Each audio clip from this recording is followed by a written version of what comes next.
you don't want to hear the story. Tell the story. But I'm feeling that I say, well, help us. You know, when I've had conversations with some of them, and I want to put them on the spot. Basically, they say it's a local issue. It's our issue. Right. So here's the deal. Whether you can accept it or not, is I've struggled with this whole situation, and I've been very open about anti-annexation, emergency, whatever you want to call it. But when I reach out for help, nobody's helping us. And I'm the one who said for the last year and a half that that land is valuable down there, especially in your ward, Barbara, from Lakeview going this way. And I'm the one who said that University Circle Court is landlocked. Where's the land at? We have it. Okay, and I said we can't give it away. Now, what do? You can't fill the potholes. You can't even stripe the streets. Okay, I'm one that gets up in the morning when I go to my car, picking up garbage off the ground and putting it in the garbage can. Last night, July the 4th, you cut it off at 11 o'clock, the exploding and all like that. We go to 1 and 2 o'clock in the morning, no respect. No respect at all. So here's the reality, whether you can accept it or not. We got to cut $1 million next year. And in 2018, 2.6 million, we're not going to make it. That's the reality. If you can get, no one's coming here and say, well, we'll help you. I sent a letter to the governor. Talk to the governor's people. They never stepped up. Kent Smith was the only elected official that tried to do something. We tried to get the local government fund reimbursed. Nobody's stepping up. My God. Nobody. So what do we do? What do we do if we got to cut $1 million next year? Now you need to hear this. And we got to cut $2.6 million in 2018. We can't take care of the fire. We can't take care of the police. So what are our options?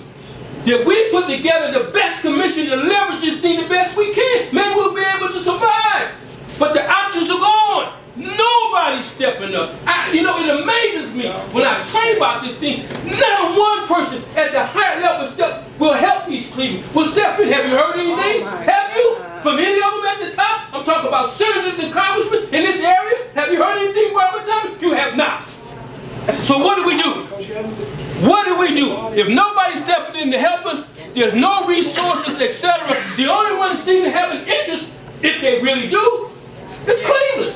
And that may not fail because you got 17, it's 5 of us, the 7 of them, 17 of them, they may decide they wouldn't have anything to do with us. We don't know.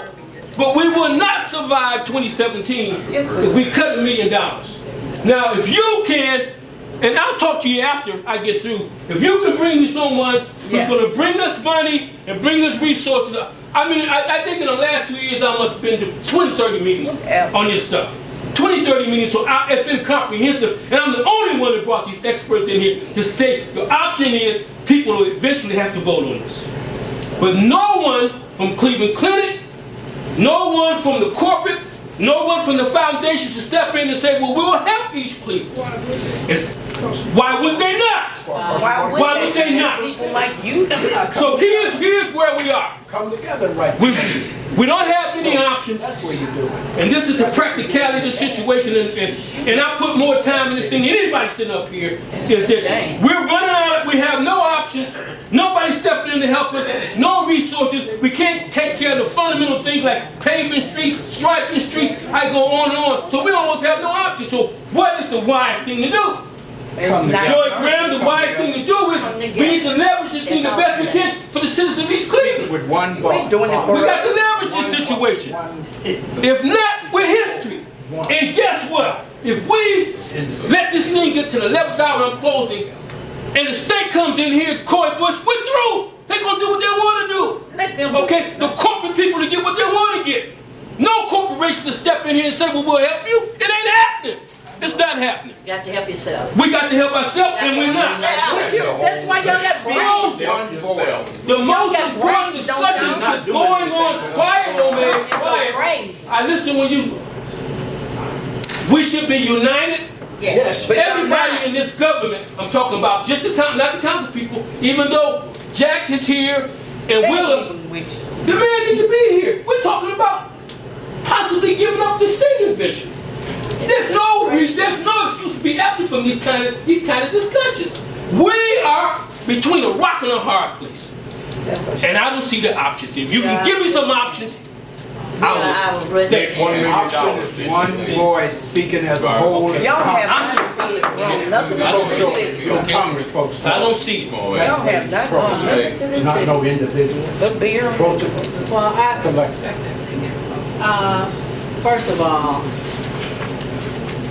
I can't tell you the problems that we have in just one meeting. We got 1, 2, 3, 4, 5, 6, 7, 8 people coming here to talk about what's wrong.